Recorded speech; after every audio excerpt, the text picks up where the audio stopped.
Hey, what's going on, guys? I hope you guys are having a good day. I'm Dr. Boyce Watkins from Your Black World and the Black Business School, and I've had a good day so far myself. I went out and I volunteered.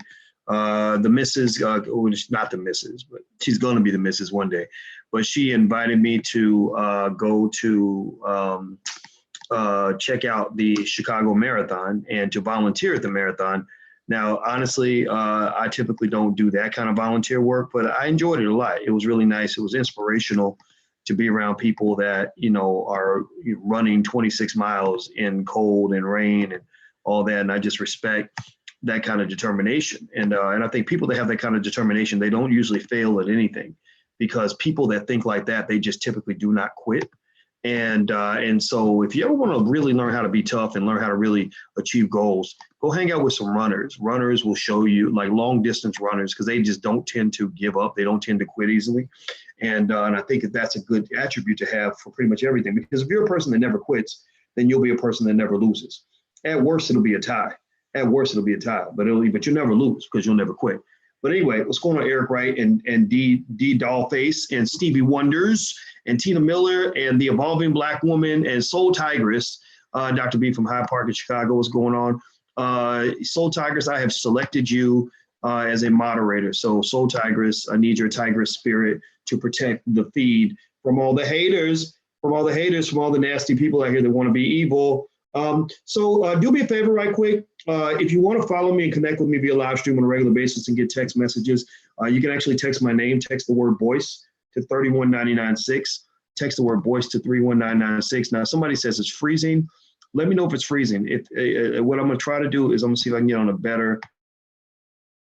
So let's see if that helps us to have a more secure interaction. Okay, so tell me if the video is clear or if it's freezing. If it's freezing, then I'm going to have to make some adjustments again. So let me check my internet speed. I do internet speed tests. Let me see what you got here. Okay. What's up, Jersey J? Michael Powell. What's going on? He's a mod. Thank you very much for doing that. Deanne says, I see you fine. James says it's good. Jade says, hey, Doc. Hey, Jade, how you doing? Okay, good. All right, so we're straight. Okay, so for the sister who said that she could not see properly, let me know. I want to make sure you're good. I want to do what I can. Some things I can't do. Have I been to the UK? Somebody asked if I've been to the UK. Yes, we were in the UK last year, and it was awesome. We had a sellout crowd, and we're going to go back to the UK again because we found that the people in the UK were amazing. So do me a favor, right? Take 1 second right quick, and please hit the share button, subscribe button, like button. Take this link, share it on your social media, have other people join the conversation. We're building our own media. Do that real quick, and I'm actually bringing my friends on Facebook because I think this is something worth talking about. And I'm going to tell you why. This sounds like it's outside of the range of just like financial literacy conversations and stuff like that, but it's not. Everything's wealth. Everything's about wealth. Your health is your wealth. Your family is your wealth. If you can't build families, then you can't build wealth. It's very difficult to build wealth without building strong families because that means you can't manage relationships. Most wealth is built through partnerships and relationships of various sorts. If you are a person that cannot relate to other people, if you are the biggest prick, dick, asshole, jerk on the planet, then you will never form a healthy relationship with anybody, which therefore will not allow you to ever really build anything meaningful because you can't do it all by yourself.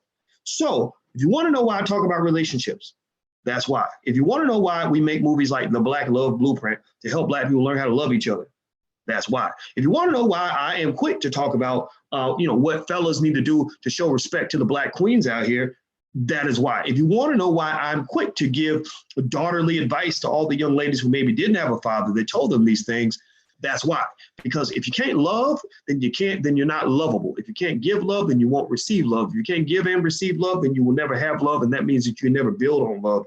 Empires are built on love. So let's talk about love for a minute. I'm going to talk about this example. And I'm about to show you a clip that I think will help you to understand why I'm so passionate on this issue.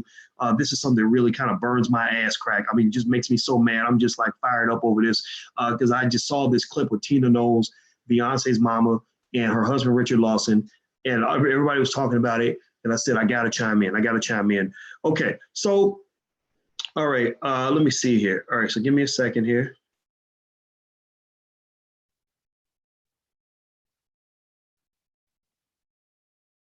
All right, hold on. Hit the share button while I do this. Okay. All right. All right. So here's the deal. All right. So basically, there was this clip. Somebody pointed it out to me, and at first I didn't see what the big deal was. I was like, okay, yeah, some celebrity talking about, his their marriage or whatever. A lot of these celebrity marriages are fake. I just want you to make sure you know that. I want to make sure you know that all these marriages and relationships that you see on TV, on the internet, everywhere else, half of them ain't real. A lot of them are built for publicity, just so you know. You just should know this, right? So you don't go around trying to model your relationship on what somebody else is doing. It ain't gonna work because, again, these relationships are typically fake. They're very, very fake. So just know that. Not that all of them are fake, but a lot of times what looks like a fairy tale probably is a fairy tale. And if you know, fairy tales are not real. Fairy tales are fake. And so now, do I know if Tina Knowles' marriage is a fairy tale? I don't know. All I do know is that it was messy with her previous marriage with Beyonce's daddy. I got a sense that Beyonce was picking sides. I don't like that kind of thing because I don't think it's the child's job to pick a side in a breakup. And I think that if you are a parent who forces your child to take a side in the divorce, you are a terrible parent because you're hurting your child by forcing them to pick between two people that love them.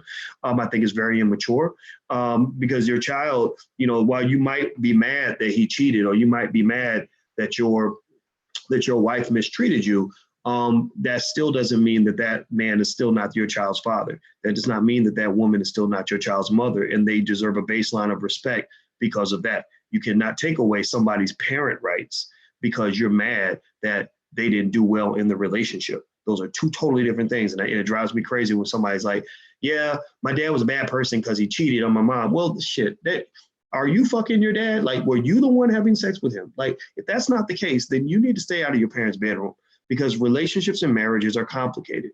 Relationships and marriages sometimes get real interesting. I'll just say that. And I think a lot of times as young people, we don't understand that. And people push us to take a side. And I don't think it's right. I think it's wrong if you have allowed somebody to get you to think that your mother is a bad person because she hurt your father, or that your father is a bad person because he hurt your mother. I think people that allow their children to think that way don't love their children, because your children will grow up unhappy, depressed, damn near suicidal because they feel that they don't have the love that they deserve. Instead, let them get the love from both parents, and then y'all work out y'all's BS. Y'all work out y'all's nonsense separately. So anyway, so here's a clip. I want to show you guys this clip. It's Beyonce, mama, Tina, and this guy she's married to, this guy named Richard Lawson. And apparently they're being interviewed by somebody. I have no idea who the hell this is, but it's the interview kind of got some traction, and I can see why. It's she says some stuff that's real interesting. It's very subtle. At first, I didn't really get it. I didn't see where it was really a diss. And then I thought about it more carefully, and honestly, I feel like it's more like a sneak diss. It's like a sneak diss, and I'm gonna break down exactly why. And I think ladies should understand why this is a problem. Some people can't see it. Some people are like, oh, well, his ego is fragile. He need to just learn how to da. Okay, whatever. But I'm gonna play this very short clip. So let me flip it around. Those of you on Facebook, you're on my phone, so that's why it looks a little awkward. If you want to actually be right there in the live stream, you can actually go to drboystv.com. That's drboystv.com. You should subscribe anyway, because it's the coolest channel on the internet, better than anything you'll ever see anywhere. So here's the clip. Check it out. Vision the type of man I wanted. I prayed for the type of man I wanted, and I got pretty much that. Is he perfect? Absolutely not. But, he has a lot of the qualities. No. He has a lot of the qualities that I love, and we're having a really good time, and I'm enjoying life. So there is hope, women. Okay. Now, pay attention. Let's do it again. Let's go through this slowly. Now, pay attention to his first facial reaction when she says, is he perfect?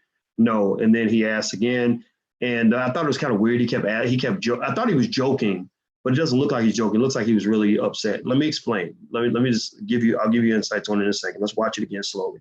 The type of man I wanted. I prayed for the type of man I wanted, and I got pretty much that. Is he perfect? Absolutely not. But, he has a lot of the qualities. No. He has a lot of the qualities that I love, and we're having a really good time, and I'm enjoying life. So there is hope, women. Okay, let me back up again. Play it one more time. Now, look at each of their faces as she's like, kind of like, no. Like, no, you're not perfect. No, but just let's watch it again. I want you to see it 3 times, and then I'm going to analyze and break this down for you why this is a problem. You may not see it. It's very subtle, very subtle. You have to literally, honestly, I'm 47. If I was not 47, I would not get it. Honestly, if I was 27, I would be like, well, what's the big deal? If I was 37, I'd be like, okay, yeah, but whatever. I had to be 47 to really get this. And I bet you all understand it better when I'm 57. But let's play it again one more time. I prayed for the type of man I wanted, and I got pretty much that. Is he perfect? Absolutely not. But, he has a lot of the qualities. He has a lot of the qualities that I love, and we're having a really good time, and I'm enjoying life. So there is hope, women. Okay, so let's let me break this down for you. Let me give you my perspective on this. The show is it's an Oprah Winfrey Network show, I think called Black Love or something. Yeah, I mean it's probably should just be called like Black Celebrity Love or whatever, because that's what they're going to focus on, Black celebrity stuff. But I think Black love is more interesting when you're talking about regular people, not just famous people, or not just integrated famous people. I think there's 2 segments of Black love. There's like that artificial, there's that other shit that you see with Hollywood celebrities that you see on TV, who both agree that we all love white folks and we want to be around white people. We want white people to pay us, and we want to be on television, and we want to do whatever white people tell us to do. And then you got Black love that's based on true empire building, where you got Black people that say, look, we want something different for our kids. We want to build a different community. We want to build the future of the Black community. We want to raise our kids in a specific way that is uniquely and powerfully Black. And I'm not saying that the other type of love, it almost sounds dismissive, a little disrespectful. I didn't mean to make it sound that way. But honestly, I think we put too much stock in celebrities. I really do. I think that when it comes to celebs, a lot of celebs are really screwed up people. A lot of celebs don't know who they are. A lot of celebs have spent their whole lives kind of, whoring it up in order to get on TV or whatever. And so they're really confused individuals. And so anyway, somebody said, please get to the story. I don't know what that means, but either way, if you don't like my style, you should probably leave, because I'm not here for dumb people or people who have short attention spans.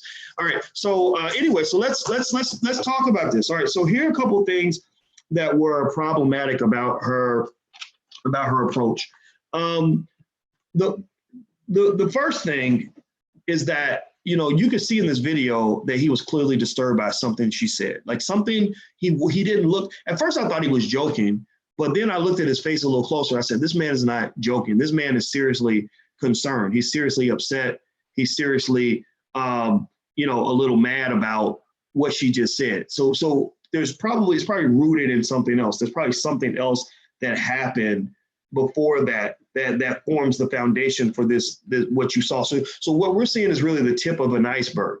And I would be very interested in seeing the rest of the iceberg, because every relationship has a deep iceberg, and y'all see this much of it and define everything based on what you see. Well, really, there's a whole lot of complexities occurring underneath the surface that you don't get privy to because you're not in that relationship. So that's the first thing. The second thing about that comment, the reason this comment kind of bothered me a little bit is because it's like she threw him a sneak diss kind of compliment. It's like when somebody compliments you, but they're really not complimenting you. It's like, maybe I'll give you a funny example. Like, it's like somebody saying, oh my God, Boyce, there were some people when I lost weight, there were some people who said, oh, Boyce, wow, you look great. And that's fine.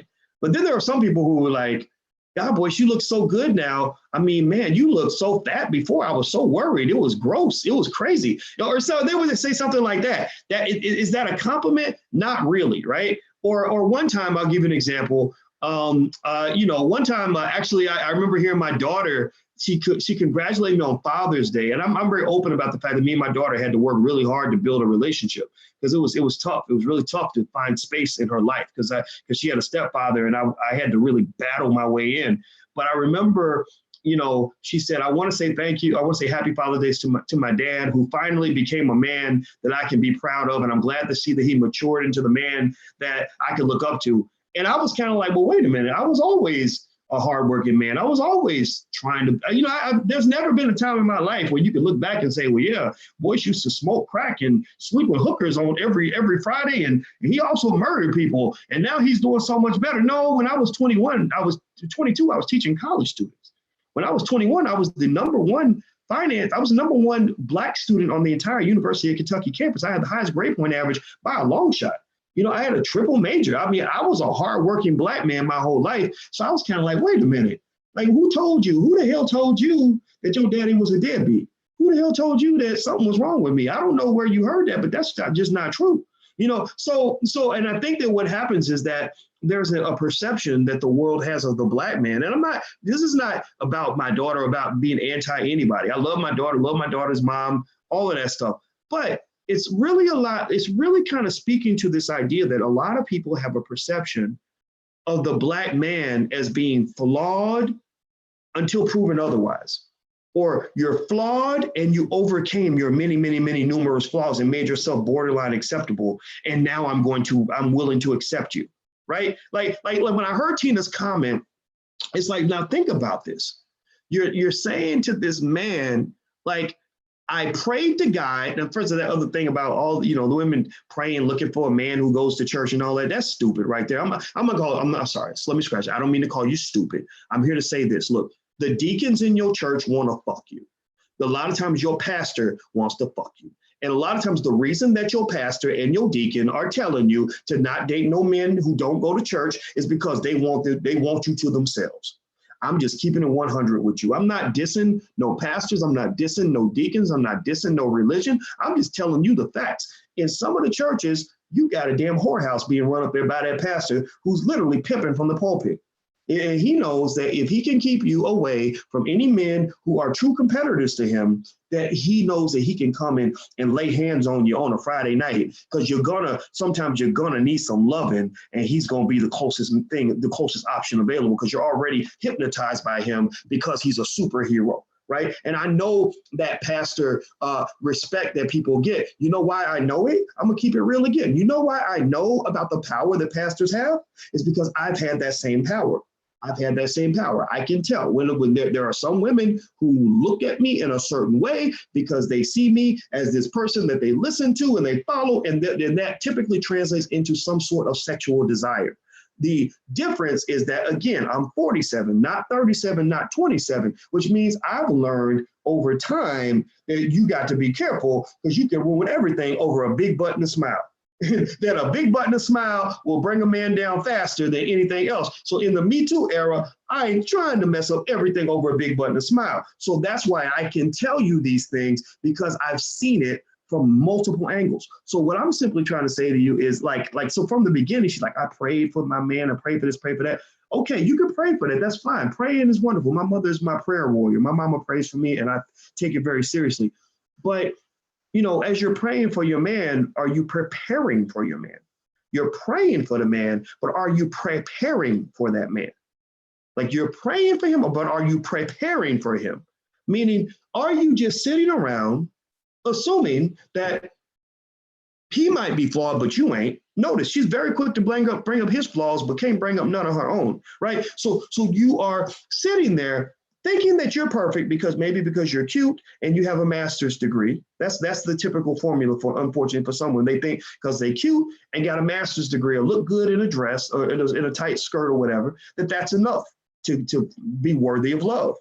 That does not make you worthy of love. I'm sorry, that doesn't do it. That's a prerequisite. Like in college, we had prerequisite classes that would get you into the program, but that does not help you graduate. The prerequisite will get you over the bar. It will get you admitted into the competition, but that does not guarantee you a gold medal. So a prerequisite might be that you're cute and that you're smart, but that's not enough for a quality man. I'm talking about a quality man like a Richard Lawson or whatever.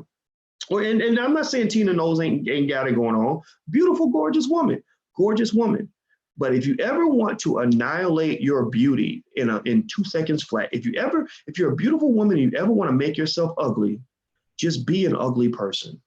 Just be an ugly person who says ugly things. If you're an ugly person who says ugly things, then every point that you gain by being the hottest girl in the room starts to disappear. And real men, decent men, ain't gonna want nothing to do with you. They're gonna walk the other way. And because I've done that.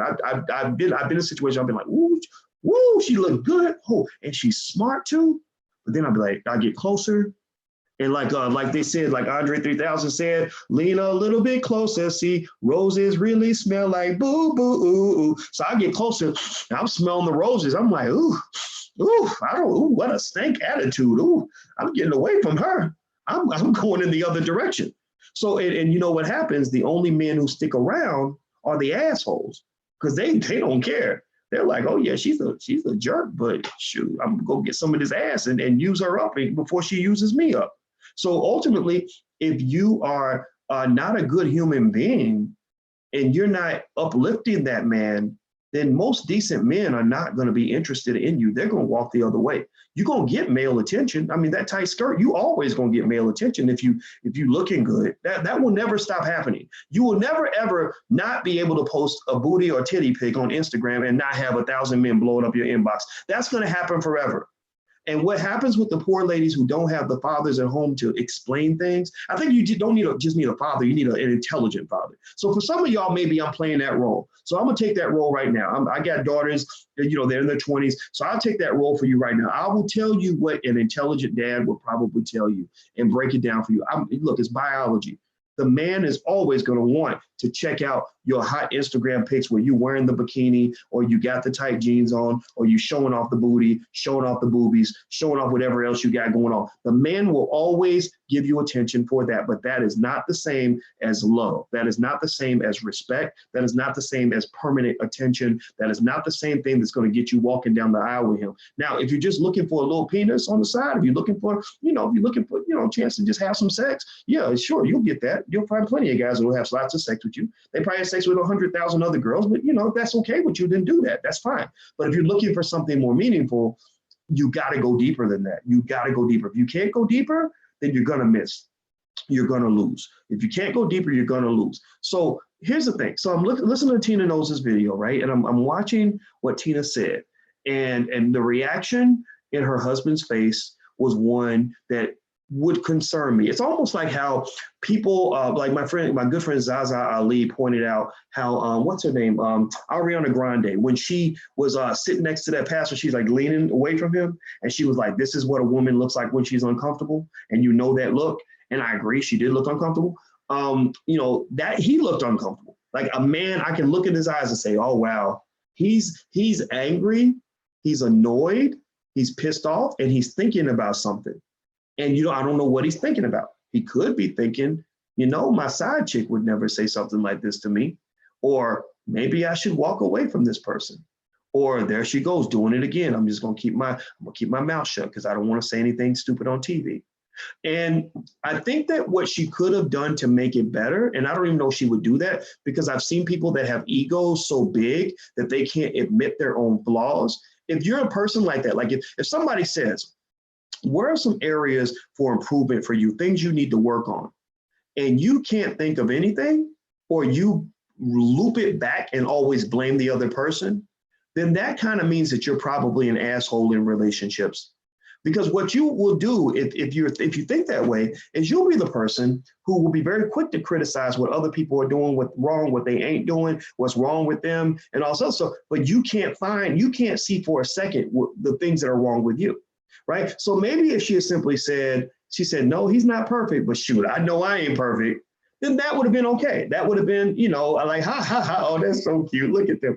But she literally is like, I prayed for the right man. Not I prepared. I made myself great for him. I wanted to make myself special for him. It was like, I prayed for a man with certain qualities. He has most of those qualities, right? That's another thing. I mean, that's like, I'm not saying that that's not true. Most people don't have everything you want, but you don't go and tell them that. You don't say, yeah, baby, you got most of the stuff that I like in a woman. I mean, but, I do like booties and you ain't got no ass. And I do like women that, that can cook, and your cooking isn't very good. And really, I like women that are a little thinner than you because you're kind of fat. But I love you though. I love you despite the fact that you're fat and can't cook and have a little booty. Like how would that sound? How would that sound? I really want you to kind of flip that, right? And I want you to kind of accept this possibility that when you tell a man, when you emasculate a man, especially in front of other people, that's kind of like him looking at you in front of a lot of people and saying, you's a fat, ugly bitch. You are a terrible girlfriend, or you are right when you do what you're supposed to do, but shoot, half the time you ain't. Like think about that. Imagine if a man said that to you. Imagine if a man said, yeah, you're okay, but you're not perfect though. And you say, I'm not, I'm not perfect. No, you're not. Right? Like, how would you feel? Would you feel more empowered as a woman? Would you feel loved? Would you feel respected? Would you feel appreciated? Would you feel like that was the relationship for you? Would you feel, or think about this. So imagine if you got a person where at home, that's what they're saying to you. They're telling you, they're quicker to tell you where you came up short than they are to tell you where you came out right. They're quicker to tell you what's wrong with you than they are to tell you what's good about you. They're quicker to tell you all the areas that you could do better, you need to do better, than they are to tell you the areas where you are doing better, right? So think about this. So contrast this, right? Contrast this. Imagine if I've been trying to help the ladies to understand how this man felt or might have felt. I don't know. I don't know this man. I just saw his facial expression, but I know how I would feel if somebody said that to me. I wouldn't marry a woman like that. I don't care. I don't care. You could be literally prettier than Miss Universe and have a vagina made out of solid gold with platinum rim and with some strawberry pancakes in the middle. And I would not marry you. I would not marry you if you were the last woman on earth, the sexiest woman on the planet, and the most beautiful thing I'd ever seen. If you talk to me like that, so I will just say that like, sure, a man will have sex with you no matter what. Like, men will have sex with a pretty girl, even if she's a complete ass. Seriously, that's why you got girls that are gorgeous and they meet lots of men and they interact with lots of men, but the men don't stick around. It's because, again, the men are always attracted to the physical. They're always going to come running. If you giving it out, then you always going to have a taker. You always, that's easy, right? The question is, do you have a stayer? Do you have somebody that really wants to be with you long term, right? So anyway, another thing that made me think about was, it made me think about a friend I had. I had a friend, by the way, make sure you hit the like button, share button, and subscribe button before you go, or before we move on. Also, right now we're talking about Tina Knowles in this whole video with her and her husband, Richard Lawson, where she kind of emasculated and all that. I'm gonna show the video again for people who just came in late. And also, don't forget, I'm doing this How to Invest in the Stock Market seminar on Tuesday night. If you want to join, you can go to drboyceseminars.com. That's drboyceseminars.com. Everybody should learn how to invest in the stock market. If you don't learn how to invest in the stock market, it's nearly impossible for you to ever become wealthy or for your children to become wealthy. So make sure you and your kids know how to invest in the stock market, make it part of your culture. That's an important part of the wealth building process. If you miss that part, then you're probably going to miss the chance to build wealth. It's very difficult to do it. It's like trying to outrun a sports car. All right. So anyway, let me play this clip for you guys quick, so that everybody who just came in can check it out. It's real interesting. So check it out. Here we go. I envisioned the type of man I wanted. I prayed for the type of man I wanted, and I got pretty much that. Is he perfect? Absolutely not. But, he has a lot of the qualities. No. He has a lot of the qualities that I love, and we're having a really good time, and I'm enjoying life. So there is hope, women. And I wanted, I prayed for. Now look at Tina's face. Look at the way her eyes rolled when he was like, no. I don't know why he was asking her, like, if she's, I can't imagine asking my woman, like, if I'm perfect. Like, I know I'm not perfect, right? If I said no, if I did it like that, it would be a joke. It'd be like, what? I'm not perfect. But then to have her react like rolling her eyes was real deep. That was real interesting. So check this out. Watch this. The type of man I wanted, and I got pretty much that. Is he perfect? Absolutely not. But, he has a lot of the qualities. No. He has a lot.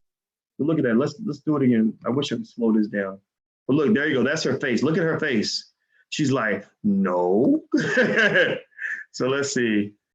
There you go. Look at that. Look at that. Look at that facial expression. Look at her face. Now, here you go. Look at it again. No. He has a lot of the qualities that he has a lot of. A lot of the qualities, no. He has a lot of the qualities that absolutely not. But, he has a lot of the qualities, no. He has a lot.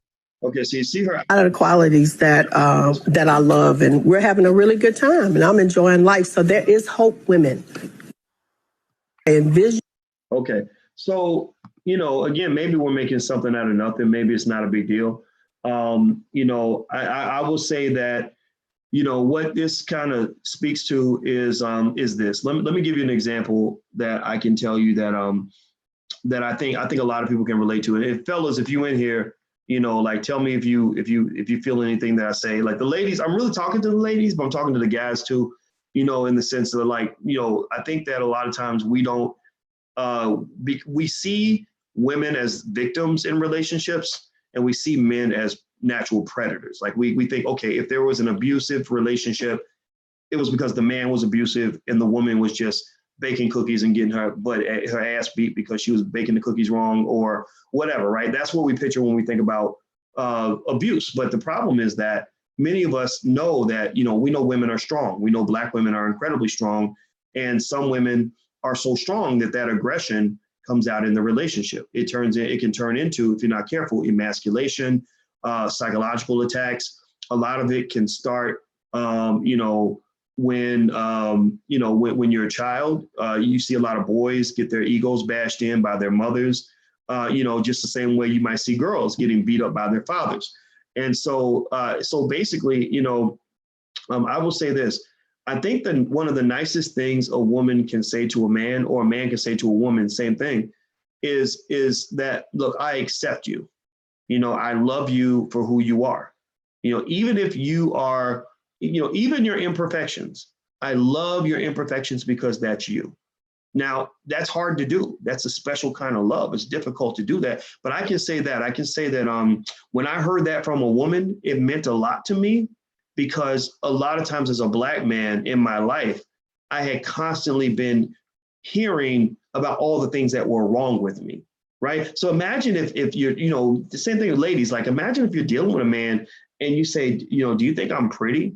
And he says, well, you could be if you would change your hair and change your makeup, if you would stop wearing those ugly outfits. Like, you would be kind of like, damn, like you wouldn't feel pretty. So what would that do? That would make you vulnerable to infidelity, because you would be very attracted to a man who says, girl, I just think you're amazing the way you are. I love you for who you are. And what do women say on a regular basis? You hear women all the time say, if a man can't accept you for who you are, then that ain't the right man. I need a man who can accept me for me. But the question is, are you able to do the same thing? Are you able to accept that man for who he is?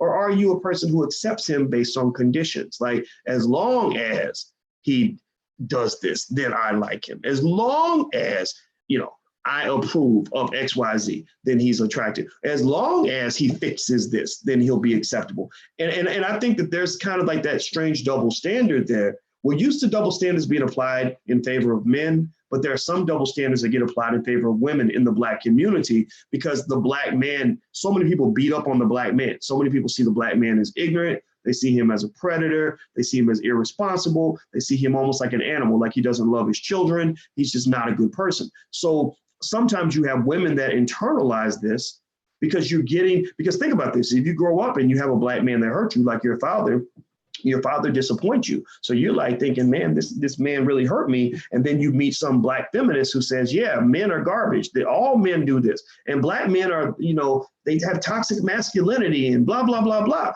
Well, it's very easy for you to go in a direction where you start to see Black men in a certain light that is not favorable to those men. You see them as flawed people who might reach your standard, but maybe they won't. And the problem is that if you're constantly evaluating whether other people can meet your standard, you're not spending 1 second wondering if you actually meet their standard.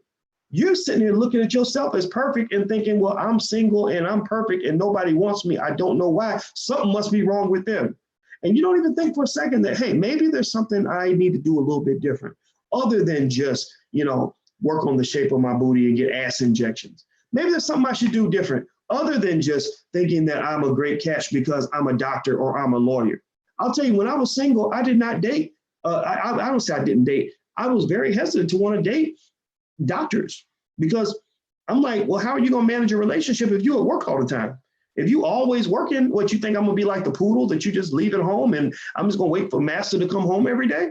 No, people who do that, people who start relationships and they're working all the time and neglecting their relationships, they get cheated on because your partner has needs. I had a friend like that. I had a friend who was a high-flying lawyer. She was a young sister, brilliant woman, went to the top law school, one of the top law schools, and became this high-flying attorney, making all kinds of money at this big white law firm, making all kinds of money, everything else. And she had a guy, she dated some guy who was a good-looking man. They had great sex. She fell for him. They started a relationship. Now, it was a long distance relationship. That right there is like strike one. You got to be cautious. Doesn't mean you shouldn't do it. Just means you got to be careful. Long distance, one of the key factors in people coming together, according to psychologists, is proximity. Proximity means that people who are closer have an advantage over people who are further away. So if you have distance in your relationship, you must overcome that distance. Maybe you get on Skype every day or whatever, but you got to work on overcoming that distance. You got to factor into your budget, time to visit each other, all that stuff. But anyway, so here's the thing. Here's what's interesting. She thought that because they made a commitment to be in a relationship, that they were just going to be in a relationship. She put her relationship on autopilot. Autopilot means that she was pretty much ignoring him most of the time. She was neglecting him most of the time. I was her friend. I was like, damn, like, when's the last time you called your man? Like, you ain't, well, she's like, oh, well, I was busy with this case and working with this case and this firm and blah, blah, blah, blah. And I was like, oh, okay, all right, well, whatever. And then one time she went to go see her man and she hadn't seen him for like 4 months. And I said, oh, is your man picking you up at the airport? And she said, yeah, he's going to pick me up. And I said, okay, he's eager to see you. She said, yeah, he ain't had no booty in 4 months. So he's eager to come see me. And I was thinking, you think he ain't had no booty in 4 months? Yeah. Okay, let's go with that theory. And so maybe about 6 months later, she found out that he had other women that gave him the attention that he wasn't getting from her. And so she's all devastated, broken down, crying, like, oh, how could you do this to me? Blah, blah, blah. Because we think people keep commitments just because they make them. Well, really, we neglect the fact that human beings have needs. You can't, even if a person has needs, commitment means almost nothing. If their needs are in complete contradiction to what they committed to, it's very difficult for them to keep commitments. Love is the ultimate addiction. So think about a drug addict. Like, love is the ultimate addiction. It's one of the ultimate drugs, right? It operates on your brain just like a drug. And so think about this. Imagine if you made a deal with a drug addict and you told the drug addict, look, I need you to come to work tomorrow morning. And the drug addict loves to have crack in the morning. They love to smoke their crack in the morning. And you say, well, I know you smoke your crack at 8 a.m., but I need you to skip the crack session and come to work because that's what you made a commitment to do. What do you think? Do you think the drug addict's really going to show up? Or do you think they're going to get their need for crack is going to overcome their desire to keep a commitment? Commitments tend to work best if they are correlated, meaning going in the same direction as what you need. So people are better at keeping commitments when you are meeting their needs. When you don't meet their needs, they start breaking commitments. Just like having an employee on a job. They need money. They might love you. They might love the company. They might love working for you. And they might say, I'll work for you even if it's for free. I don't care. I'm here forever. But stop paying them and see how quickly they stop coming to work. Stop paying them and see how quickly they start, getting flaky and saying, I would have came out. I wanted to be there, but I couldn't because blah, blah, blah, blah, blah. Because they got needs. You must not ignore the fact that people have needs. So she ignored that. She ignored his needs. So she found out he had this dude, again, he was a good looking man. He had women throwing vagina at him from across state and international lines. He had women that were like, what you need, what is she not doing for you that I can do for you because I'm happy to be a temporary worker in this particular company, right? So he had chicks coming out the closet and she confronted him about it. And you know what he did? He did something that a lot of people will never do for you. A lot of people will never give you this gift. He gave her the gift of honesty, of complete honesty. And you know what he said? He said, look, I really love you. I really wanted to be with you. I wanted you before anybody else. And I wanted you to be successful and happy. So I wanted to support your career too. But I didn't know I had things I needed. I wanted the company of a woman. You weren't available. And when I asked you, you said that you had other stuff to do. So I didn't want to interrupt you. So I let you go and do your thing. So in his mind, he was just like, look, you were my first choice. You were the one I wanted. I still love you. But I also had these physical needs. And that didn't seem to be a priority for you. So sometimes the person who sits back and lets you do whatever the hell you want is the worst person for you, because there's a reason why they're being quiet and silent as you sit there and consistently neglect their needs. There's a reason why they're not disturbing you. The reason they're not disturbing you is because they might be getting their needs met elsewhere, or they may have already checked out of the relationship. Ladies know what I'm talking about. Ladies know, look, guys, like when she's in your ear, like, hey, I need you to do this. Hey, will you go here with me? Will you do this with me? Whatever, when she's nagging you, nagging is like pain from the body. We don't like pain. We want to numb it, but pain is good for you. Pain is telling you you got a serious medical situation that you need to address, right? And when you stop having pain, that's when you might be in danger. So when she stops nagging, when she stops coming to you and complaining to you and telling you how she feels, it might be too late by then. You might be like, oh, it's so great. Now she don't complain about it anymore. No, she still has the same needs. She's just getting the needs met elsewhere. And so if you think that only happens with women, then you out of your damn mind. Here's why it's a problem. This relates to all this Tina Knowles stuff about emasculating your man and disrespecting him and all that. See, here's the bullshit myth that you've been fed about relationships. You've been fed a lie that says this. It says that whenever a woman is unfaithful, it's because there's something wrong. There's an emotional need not being met. He's not doing something right. He's mistreating her or whatever, right? And that justifies her going out and riding somebody else's what, right? That explains it all. So she's let off the hook. She didn't do anything wrong. Because if he didn't want her to cheat, then he would have treated her better, right? But when you talk about men cheating, the narrative is very basic. The narrative is, oh, he's an old horny ass dog. He's a doggish man. Man, he ain't shit, girl. He a cheater, girl. He ain't shit. That's all men do. Men don't do that. Men are just dirty little bastards and blah, blah, blah, blah. That's what you're fed. You're not fed anything about the complexity of understanding a man's emotions. You have never been told that sometimes men are unfaithful for the same reasons women are unfaithful. Because you're ignoring their ass and you're disrespecting him. You're not telling him that he's beautiful the way you want him to tell you that you're beautiful. Men don't want to be told we're beautiful, but we do want to be told that we're strong. We do want to be told that we're good. We do want to be told, I love you unconditionally. We do want to be told that, I really just think you're an amazing man. We want you to brag about how great we are and how wonderful we are and how well we treat you. We like that. When I was 9 years old, I loved it when me and my mama went to the grocery store, and my mama said, she said, Coco, you are such an asset.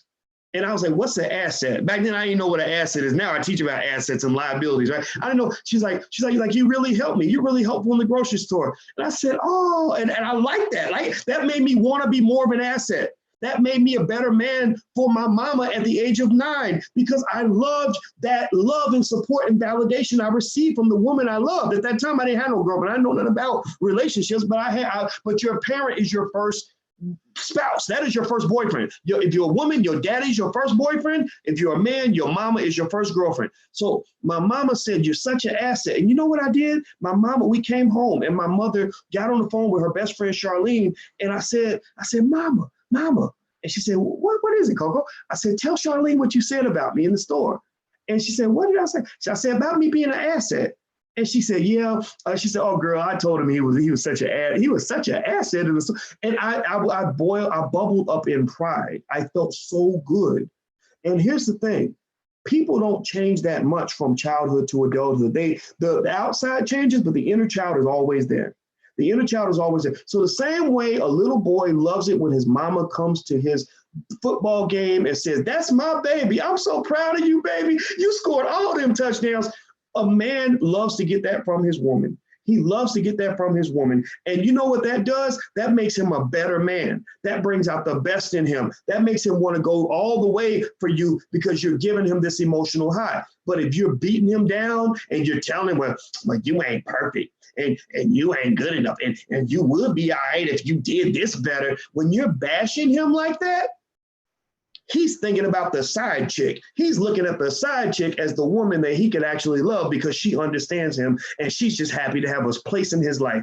And you're bitching, even though he just went out and gave you the world, bought you everything, dealt with your badass kids, helped you pay the rent, put up with your shit, went and bought you some tampons, dealt with you on your cycle, dealt with you when you were being evil to him, and he still ain't even getting a thank you. So at the end of the day, people want to be appreciated. People want to be accepted. They want to be heard. They want to be loved.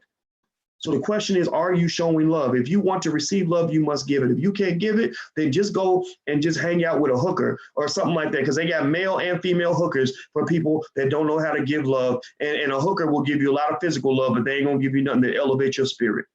That's a fact. So that's what I saw with the Tina Lawson video. That's my 2 cents.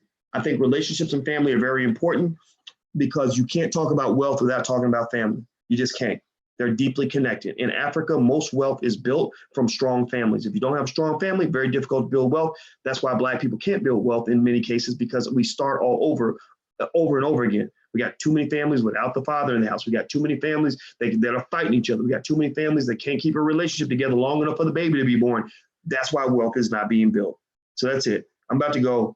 Have a good day, guys. And don't forget, hit the like button, share button, and subscribe button. Also, make sure if you want to come to the seminar on Tuesday, I'm giving a seminar on how to invest in the stock market. You can go to drboyseminars.com. That's drboyseminars.com. If you want to join, you check it out. If you want to learn how to invest in the stock market, I'm going to be teaching my students that. And then I'll be headed over to China, and I'll keep you guys posted on my trip to China. I'm really excited. I haven't been to China in 13 years. So me and the Black queen that's sitting on my arm, the one that loves me unconditionally, I love her unconditionally.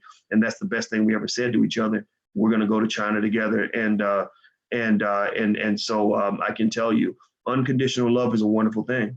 It's a wonderful thing, whether you're a man or a woman. It's nice when somebody just accepts you and just says, I just think you're great the way you are. And you don't hear that very often. Usually for Black men, especially, it usually comes with a condition. Now, we know sisters go through their thing too. I'm not saying that that's not true at all. Some of y'all men need to learn how to rethink how you treat Black women, but I'm telling you, if you pick a good man, understand he ain't gonna be a perfect man. He's gonna be a good man, but he ain't gonna be perfect. And when you decide to ride that horse, that's your horse, that's your pony, you're gonna ride that race to the end, then that means you gotta accept everything, warts and all. Because if you get to nagging and yelling and bitching all about every little thing, ain't nobody gonna want that. Nobody likes a nagger, male or female. Nobody likes a person who nags. So that's it. I'm out of here, guys. Have a good day. Don't forget, make sure you hit the share button, subscribe button, all that. You can get a free e-copy of my book, It Takes a Village to Raise the Bar, by going to drboycewatkins.net. That's drboycewatkins.net. And also, last but not least, if you want to join the stock market class on Tuesday, go to drboyceseminars.com. All right, guys, I'm out of here. Have a good day. I'll see you soon. Peace.